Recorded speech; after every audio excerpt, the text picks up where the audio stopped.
Welcome to my home. You mean my home? Okay, it's neither of our homes. But it is our podcast. Glitter and gay. Coming your way. So thanks for tuning in Today. Hello. How are you today? Just as good as I was in the last episode today. But I didn't ask you how you were in the last episode. I was good the last episode. I'm great this episode. Really? I think I know why you're great in this episode. Okay, predict. Because this is really like a hot topic for you. Like this is a head spin around snot fly out of the nose of Tyler episode. From what you've shared a little bit, it's the same for you, Oh, right? absolutely, 100%. This is the topic Ugh. that actually makes me not respect people who are otherwise very respectable. It gets under my skin so much. And I actually think, of course, because we're real estate agents, we're going to talk about how it exists in our world. I do think it exists in almost every single industry. I think that this is something that is just infuriating. Do you want to tell the people what it is? I mean, I am number one, right? No, honey, I'm number one. No, I'm number one. I am number one in my market. I am number one in Marietta. I am number one on every house south of the freeway. Okay, I'm number one in New York City for teams smaller than 12 but larger than 7 and on 18th Street and above 14th Street in the price range of 2.6 to 2.625 million. We dominate that market on that corner with this many people. Nobody's sold as much. I'm number one. You know, I have had this battle for years. It drives me fucking batshit. Oh my God. So the first time that I realized that you could cook the books was Kay Kim. Kay Kim was the first person that You're going to use first and last names. Well, that was her name, Kay Kim. Okay. Was she dead? I have no idea. Okay. I don't even know if she still sells real estate. Okay. But Once upon a time, she was number one. once upon a time, she was number one. She did $55 million in like 1992 or something. Oh, so she's a boss. Oh, she was a boss. I mean, she was selling a shit ton of real estate. That's big numbers today. Well, yeah, but there were 20 of her. So this is in the 90s. There were not teams. Right. It wasn't teams like there are now. Okay. So, and it was just like Kay Kim sold 55 million. Bullshit. Kay Kim didn't sell 55 million. Kay Kim plus 19 other people sold 55 million. And then if you took 55 million and divided it by 20, what? They each did $2.3 million. Oh, wow. Okay, so you made $50,000. Praise the Lord and pass the money. I'm not living off that. Right. So like, it was such a cook the books. And so for years that existed. And so then there was Rudy and then there was Glennis. And these were single individual agents that were really number one. Like they were really number one, not Kay Kim. And so that was kind of like my first realization that, wait a minute, there's a way to cook the books. Like I'm number one in Marietta. I'm number one in Buckhead. I'm number one in the luxury market. And I worked for this broker, this company, Jenny Pruitt. I mean, the most amazing marketing mind ever. The woman is a genius marketer. And that was how I saw firsthand how you could say, oh, we're number one in the 2.6 to 2.625. Like she was the master at that. She was always number one. And I was like, how are we always number one? But I really like that. And then I started thinking through like, wait a minute, you are selling $55 million and you're making $50,000. And it was all about cooking the books and top line revenue and not bottom line profit. And it was all about ego feeding. I've never heard this term cooking the books, but I like that. Basically, just like manipulating the numbers, making things look a certain way so that when people come in and ask for the data, you can be like, well, here's mine. Yeah, exactly. And And so for me, it made me crazy. It made me crazy to such a point that I joined the board and suggested that if there were 20 people on your team, that they took the $55 million and divided it by 20, all the licensed people, and then that was your actual number, which was 2.5 or $2.3 million, which then made her number like 580 in the board and not number one. You know what I would like to suggest? Go ahead. We don't report our numbers. No. It's nobody's damn business what you sold. You know what? I know I said this to you once, but the thing I come back to all the time is like, we're just trying to sell as many houses as we can. We set goals for ourselves, financial goals for ourselves. And my financial goal that I'm setting for myself has nothing to do with what Glennda Baker is selling, with what anybody else in my market is selling.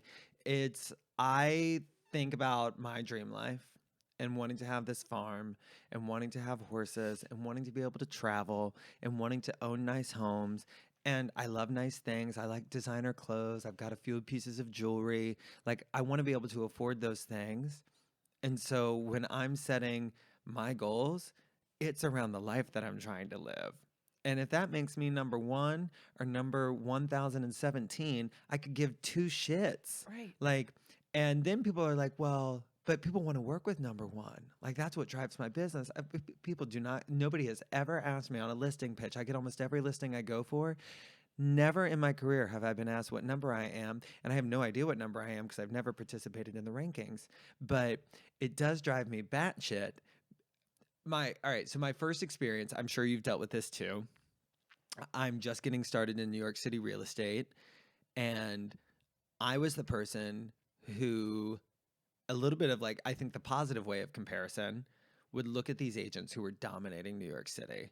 And I would always go through, I'd look at all their listings and I'd do everything. I was like, wow, when that sells, they're going to make X amount of dollars. And this is in contract. They've got this check coming, and it would excite me. It would really like make me think like, wow, okay. I was like, and not only would it be cool to make that much money, I was like, I want to sell a house like that. Like, that's awesome.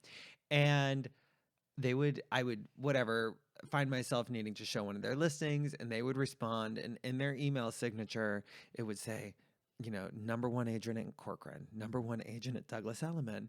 And over about the course of 2 months of getting into the business and emailing people to set up previews and showings and all of that, I was like, wow, I was like, there's like 17 number one agents at Douglas Elliman alone.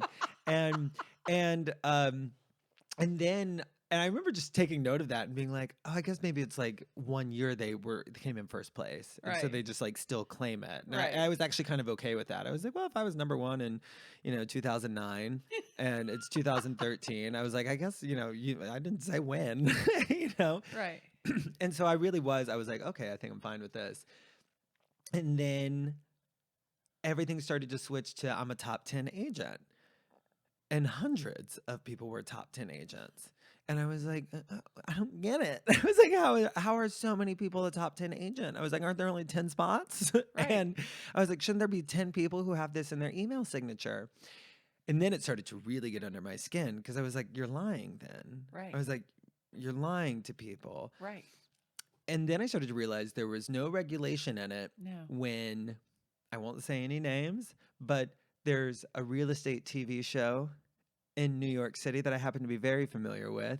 And when I was a fan of that show and watching it, at the end of the season, they're all like, this person sold X amount of dollars of real estate. This person sold X amount of real estate. And I remember one year, they were like, I sold $1.6 billion of real estate this year. And I about fell off my chair. I was blown away. Like, all I could think about, it was like 3% of $1.6 billion. I was like, that's $48 million in commissions. I was like, holy shit. I was like, you made as much money as Lady Gaga. And I was like, that blows my fucking mind. Wait a minute. Wait. Let's just wait 1 second. Let me just take that in.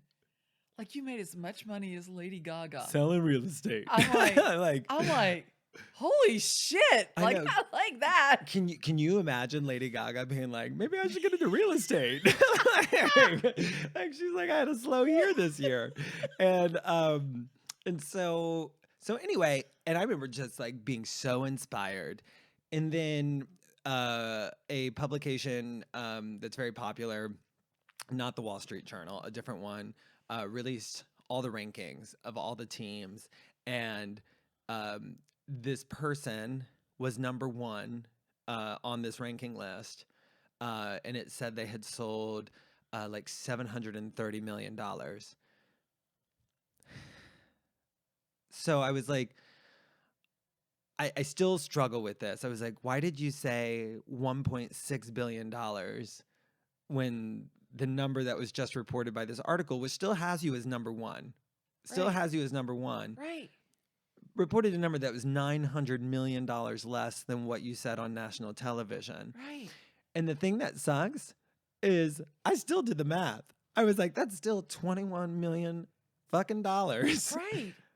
And that is still, I think, as much as Lady Gaga made, right? Like, Right. but at that point, I was like, why'd you lie? I'm Right. like, that is an epic number. That is an Olympic level achievement. Right. And yet you more than doubled it for Right. the public eye because your ego Yeah. is so out of fucking control that like you can't even tell the truth about your magnificent performance, Right. about your magnificent performance. You were still number one and you were so worried about how that was going to look in the public eye that you more than I can't deal with it. I just can't That- deal with it. And like That's crazy. and I have compassion now, right? Like I Yeah. actually, because it really upset me, it disappointed me. And then I was like, it made me feel like I couldn't trust anything that I say, that I hear. I feel the same way when I go to like these real estate conventions and these seminars, right? So like we sit there, we've been to all of them, you know, and I'm not talking just about Tom Ferry, Right. but people like complete strangers come up to me and the first thing they say to me is like, hey, I'm in such and such market, I've sold 300 homes and I've closed $400 million this year. And I was like, that's how you say hello? Yeah. Like that's how you Exactly. start the conversation. I was Yeah. like, I don't, however much money you're making Yeah. is great. Right. I'm like, can we talk about like how do you balance your work life? Like how do you squeeze in the things like I was talking to one of my really good friends who runs an insane business in LA the other day, and he had a monstrous year last year, almost double what his goal was. And I trust he told me the exact numbers. And I just told him, I was like, I'm doing the math here. I was like, please tell me you've been able to stop and enjoy it. And he's like, I haven't even had time to look at the bank account. Oh my God. And I was like, that sounds miserable to me. Right. I mean, it just sounds miserable to me. But this is the thing, Tyler, is that it diminishes our industry It does. because the consumer looks at us and, you know, you did 100 million, you did 50 million, you did $1 billion. And they're looking at that same number that you're looking at, $48 million. And they're thinking, we're paying way too much commission in real estate. Mm-hmm. And the consumer, it loses the connection to the consumer because how diminished do they feel if they weren't your $10 million sale? What if they were your $2 million sale? Like, does that $2 million person think I'm not worthy to work with this person because they sold a $10 million house, they did $1 billion, like they don't want to work with me? Mm-hmm. Like, how does that make the consumer feel? They're in the ecosystem that we're in. We hear a lot of numbers, you know, reporting of how many transactions and how many of this and how many of that. And online, there was, I think it was on Instagram, this guy posts that in his first year, he did 64 transactions for $1,070,000. Okay. He's a referral agent. He hasn't sold a house. 0. He hasn't sold a house. He gets leads online and then refers them to Susie, the real estate agent. So while the gross commission might have been $1 million of the referrals that he gave out, he didn't make $1 million. And he's putting it out there like he did because he's then turning around and selling real estate agents coaching on how to make videos. And so firstly, that blows my mind. And- I mean, and- I'm like, okay. But then but that's great. I am thrilled that you referred out $1 million in commission. You probably made 250 grand sitting in front of your computer. Like, praise the Lord and pass the money. Sign me up for that shit all day long. You sat in your pajamas. You made videos. You posted them on YouTube. You referred out $1 million in commission. I hope you made $250,000, 25% referral fee. That's all profit. Praise the Lord and pass the money. But why do you have to bullshit somebody? Just like your $1 billion friend who really only, or 1.6 billion, Lady Gaga money, who really only did 700 million. Like, oh, that's terrible. Like, Yeah. oh my God. I mean, Yeah. like, that's the thing is like, what does that say about us? And where was your life? Totally. Like, and that's the two things that I come back to is like, firstly, why are we posting about our income so much online? What other industry says I made a gazillion dollars? I know. And I'm proud of it because I got that much money. I mean, like shouldn't we be just saying like I shouldn't tell. I shouldn't tell, right? Yeah. And like in finance, nobody's putting out there what their Wall Street bonuses were, right? Like they No. would go under if they're like we made so many commissions off of your stocks and trading your money that we're buying an oceanfront home all cash just with my bonus, right? Right. I would be like, you're doing what? I was like, wait, what? Right. So How much of my money did you take? but this is what the consumer sees. So the consumer sees, okay, so we'll use $1 million because that's easy numbers for me. So that consumer paid $800,000. They sold it for $1 million. They made $2 million. And you're $200,000. I'm sorry, they made $200,000. Thank you. They made $200,000.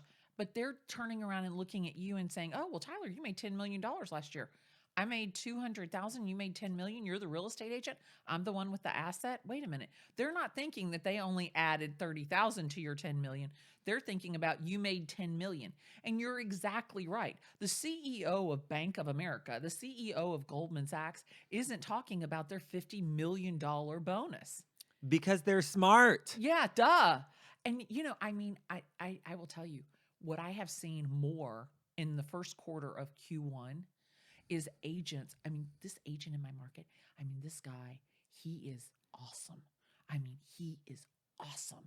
He's like so like crispy and put together, and he sells lots of expensive houses. Lots. And on his Facebook or Instagram or something the other day, he's got like 10 houses, 1 million, 3 million, 4 million that he's under contract. And I'm thinking to myself, like, you need to keep that shit quiet, buddy. Mm-hmm. Like, this is the thing is like Heinz, like, so when I sold Heinz's house, like, he was like, "I don't want my name associated with it. I don't want you." I'm like, "Look, I totally get it, but you've had your house on the market for 2 years with 5 different real estate agents. We're taking a different tactic. This is MVP, Super Bowl winner, Heinz Ward's home. You're going to have to suck it up, Buttercup." Yeah. But he didn't want people to know that that was his big fancy house.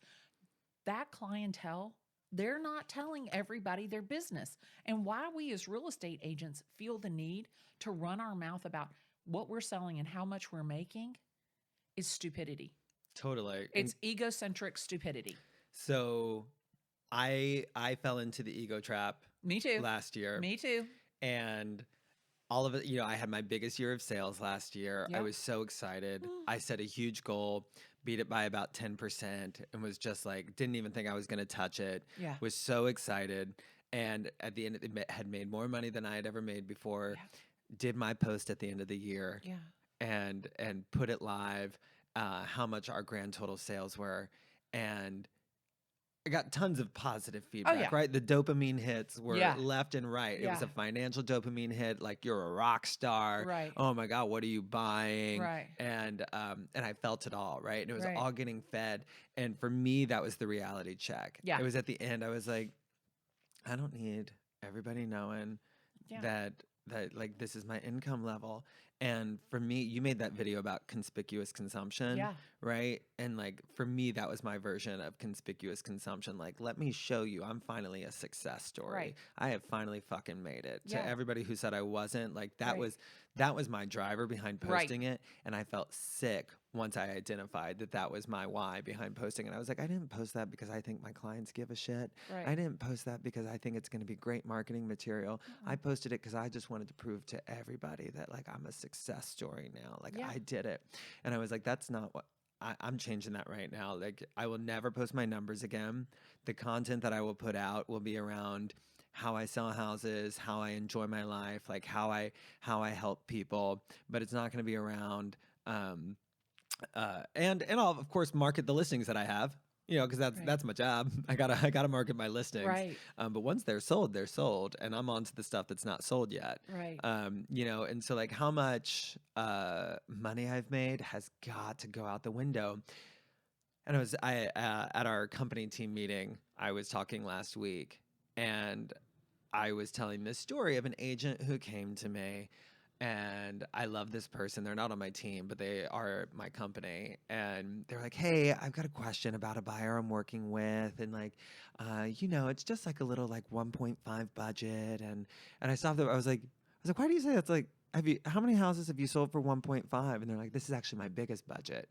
I was like, then why did you just diminish it? And they're like, well, because I know you sell like, $5-10 million homes all the time. And I was like, I'm still excited about 1.5. I was like, I'm excited. I was like, if you have enough money to buy a house, I'm excited. I was Right. like, that's the qualifier for me. Yeah. Like, what do you say? Every dollar's green. Every dollar's green. Yeah, and I was like, I'm excited about every single person I work with. Yeah. I'm excited about every single transaction I get to be a part of, whether it is $5 or $500 million. They all obviously bring different dollars into my life that allow me to do different things, but it's the collective, right? Right. Like that's what gets me excited. It's about creating relationships with amazing people that's going to add up to something spectacular. But you will never know my ranking. You will never. I promise you this, Glenda. This is like a statement I'm putting out there now. Nobody will ever know what number I am, because that is not my why. Yeah. That is not why I wake up in the morning. I wake up in the morning because I want a farm in the Hamptons. I want a beautiful modern home in Palm Desert. I want a little condo in Palm Beach. I want to be able to keep this house right here. I want a cute place in the city, and that shit is going to cost me a lot of money. So I'm going to work my ass off until I have it all. And when I have enough money to own all of those things and enough money in savings that I don't need to create anymore, then I'm going to pass it on to the next person. I will bundle up my business, and the next person can create their dreams with it, because I got what I need. And more than I need. Notice how I just listed off 5 Yeah. houses and 5 luxury markets. I've I'm got and what I that- need. and that will be enough. That will then like. Yeah. But I'm not. That's why I'm doing it. I'm like, Yeah. and if that makes me number one, if that makes me number 1,000, if I don't, I couldn't give two shits. I'm not doing it for the rankings. I want that plague to end. I Yeah. want it. I'm like, and also, we have to start setting realistic expectations we're models, right? Like people Right. coming into this business. And that was like Molly in her email when she was talking about on social media, it makes it look like if you're not a millionaire as a real estate agent in this market, then you did it wrong. That's Right. not true. No. That's not true. You are where you are. You did what you did. I'm more excited about the person who's like, I worked my ass off last year. I sold my first 5 homes. I learned a shitload, and it was so cool. And I want to help as many people as I can this year because I've got big goals. Like, those are the posts I love. Like, those are the posts I love, Well, and it what the abundance of business does for you, it gives you the ability to only work with the people that you enjoy working with. Mm-hmm. And so for me, when that agent comes to you and says, "Oh, well, it's only a $1.5 million house," so I know it's not big. I just listed yesterday, $225,000 house, Powder Springs, Georgia. It is the son. His father just passed away. Was his parents' house. It's all the money his mother is going to take into her retirement. Mm-hmm. I helped David and Melissa sell their house, helped them buy a house. Their daughter went to Georgia. She came to me to get some advice about TikTok and social media. I sat down with her. And now he is entrusting me with his mother's retirement. I don't care if that house is $200,000 or $2 million. this person has honored me in my position and trusted me with his mother's retirement, all the money that she'll have in the world. Like, to me, that's what makes me his number one choice. And that's the only thing I ever want to be number one at, is I want to be someone's number one choice. Has anybody ever asked you what number you are on a listing pitch or on a buyer? So one lady asked me, she goes, "Aren't you going to tell me that you're number one?" And I looked at her and I'm like, "Well, no, because I'm not number one." And she goes, "Well, I interviewed 5 agents and they all told me that they were number one." And I started laughing and I'm like, "Oh yeah, I'm not number one." I said, and if you tell me who those people are, I said, "I'll bet you $5 they're not number one either." But I just think that, this post to be perfect, it's such an empty feeling. Yeah. And you mentioned something, like, let me show you, this is how much I did. And I think about Michael Martin. I think about Frank Botdorf. I think about Dan Asbury. Those boys that didn't pick me on the playground. Those 3 captains every day of my life for 12 years that never picked me first, that hated when they had to take me last. And at one point in my life, I wanted to prove them wrong. I wanted to prove to them, ha, ha, ha, look at me now. And it's such an empty victory, because the only person that I need to prove my worth to is me. Yeah. It's not all show them. It's all show me. It's all show me. And every day I wake up and I think to myself, who am I going to impact? Who am I going to inspire? Who am I going to inform? Like, whose life could I change today? And to me, that's the fulfillment. That's everything. Like, my kids, like, how much of my country ham at Cracker Barrel is my grandson going to eat? He loves it. I'll order the country ham and he goes, "Glitter, I ate your ham. I ate your ham." I love that he calls you Glitter. Do you know what the first thing I think about when I wake up? What? What's the Wordle?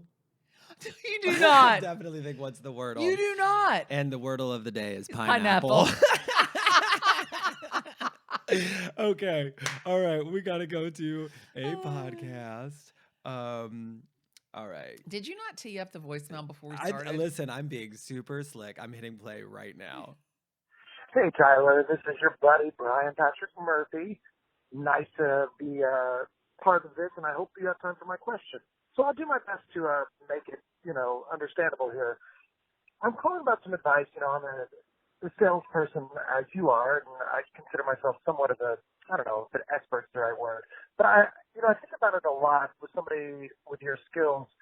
When ego gets in the way, when your own ego gets in the way of your desire to close a sale, right? Because we want to be successful and we want to do a good job, of course. But also when you get to that point where you know something's not right and you have that funny feeling inside of you, and I wonder if you have any strategies you go to or books you turn to, or, what do you do to check yourself when you're like, well, I really want to close this. I want to do a good job, but something inside of me is telling me, you know what, this doesn't feel right. I would love to hear your thoughts on that of course, such a wonderful, successful salesperson. I love you, love what the show is, and thank you so much. Is that so awesome? So, like, I want to make sure everybody knows we have no idea what the questions are. We really don't. We have no clue. And I think that probably 70% of the questions have almost like been about whatever we were talking about. Yeah. And this one is about ego. Mm-hmm. And I love it. I want to hear what you've got to say about this. Because I think this is, I mean, when you need to make your mortgage payment, when you need to make your car payment, and you're depending on that commission check to clear, and you got Bobby and Susie under contract, and there's some shitstorm, and you got to turn right or left, like how do you do that? Okay, so this is a struggle. Firstly, I'm so glad that he called in. And I feel like I also need to admit up front, like, we got a lot of people who came off of our social media. Yeah. I also have a lot of friends who are in various capacities of industries that have super inspired me, and specifically was just like I didn't tell them what to ask, but I was like, Right. hey, can you leave me a voicemail? Yeah. And one of the reasons I did ask Brian to leave us a voicemail is he was one of the trainers at the gym I went to when I was on my weight loss journey. So he was there when I was 400 pounds all the way down to like where I am now. And he was a huge part of that experience. And he was also a life coach. And now he, along with Michael Littig and Randy Zuckerberg, started the Zuckerberg Institute. Randy is Mark Zuckerberg's sister and also went to that gym, and she's invented Facebook Live. The three of them are just like brilliant little geniuses. And it's basically like this coaching institution, and they're just really, and I was like, he's going to ask a good question. And he also just started selling real estate in like Hudson Valley, New York. So, the earlier in my career, I really struggled with it. And because I'd be like right at the tail of a big sale, right? And like, I'd be like, I don't, we're paying a big number for this. And like, my people really want it. But I feel like I have not done it. This was one that showed up for me a few times because the emotion of the investment had taken hold of my buyers. They had offered a number that I was like, this does not feel good to me. Like Right. you won for the wrong reasons, Right. right? And like that one would eat me alive. And at the same time, of course, I didn't have any money, and I'm counting the dollars in the back of my head Right. because I'm like, oh, I need that commission. I need it to close. Yeah, I need it to close. Like I've got rent coming up. I didn't own anything at the time, Right. and I have always learned to communicate that to my clients. Ultimately, people get to make the choices they need to make, but I need to make sure that I've communicated that discomfort and it takes the discomfort away. Because as long as like I go to them, I'm like, listen, we won this bid and we came in really strong because you wanted it. And I do think that you needed to spend this number to win. We're overpaying. Yeah. We're overpaying. Yeah. And sometimes I work with people who overpay for properties because they Yeah. want it that bad and they're going to keep it so long. And I do say in 30 years, everything was a deal. Right. But, if this is a 5 to 7 year hold and you want to make some money on this, I want you to know my feelings right now before you sign on the dotted line. And then if they're still in it, not only has it taken away my anxiety, I find I get more referrals from that person because they're like, our real estate agent was so honest Right.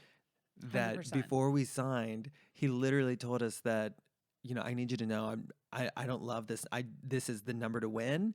This isn't the number that the market supports. Right. This is the number that your emotions have supported, and here we are.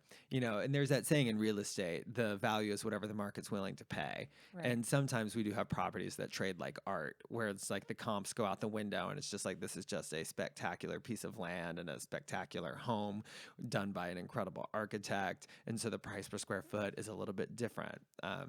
There's now saying like the quality per square foot has to be taken into consideration. So I always find if something doesn't feel right, saying it out loud, because I don't want to go to bed at night with a secret. You're as sick as your secrets, right? Yeah. And so the thing that I just say, if something doesn't feel good to you, tell the people. Yeah. Just say like, I'm struggling with this, and you're about to spend a lot of money. Yeah. Or you're about to give up a lot of money. If I'm representing the seller, I'm like, I know you really want to sell right now, and this is the offer that we have. I wouldn't be doing my job if I didn't say I don't think a little bit more time might be what this needs. Yeah. Just communicating that and then letting them make their decision. The seller might say, "Well, I need the money tomorrow. Yeah. The risk is not worth it for me. I'm taking this number, but thank you for saying that. I appreciate it." And then Yeah. I've done my job, right? Yeah. These people are going to make their decisions. We're advisors. Yeah, and I think that you're exactly right. For me, I always lead with whatever is their best interest. I Mhm. feel like that if I always take care of them, I'll always be taken care of. Amen. And I don't even think about anything else. I literally only think about just I remember just recently I told Tim, I said, Tim, the highest sale in the neighborhood ever is 1.215. This is $1,425,000 listed. Like, they've got multiple offers. It's probably going to go over that. And he's like, okay, $1.5 million. And I'm like, I just want to walk back through. $1,215,000 is the highest sale ever. Like, there's nothing that supports $1.5 million. And he said to me, he goes, it doesn't matter to me. He goes, I'm prepared to take a $300,000 loss. If I've got to sell it tomorrow and you're telling me the highest sale is $1,215,000, I'm prepared to take a $300,000 loss. Let's do it at $1.5 million. And I'm like, okay. Great. Yeah. But what concerned me was like, if I had never, ever had that conversation with him and he did need to sell it tomorrow. Exactly. And he comes back to me and says, why did you let me pay $1.5 million? I don't think that you've given them all of the tools that they need to make the decision if you're not forthright and honest. And when your main concern is yourself, that is the fastest way to disaster. I'm telling you, if you're only concerned about yourself, I will tell you, I don't know anybody in this business that their main concern has been themselves that has had the ability to sustain long term. I love all of that. And you know what my main concern is in this moment? Is that we're like 38 minutes or something. No, is that people need to like, comment, share, subscribe. Tell you, I'm really worried about people's mothers. Like I'm like, tell your mama. Yeah, and your brother and your sister and your cousin. I know moms love me.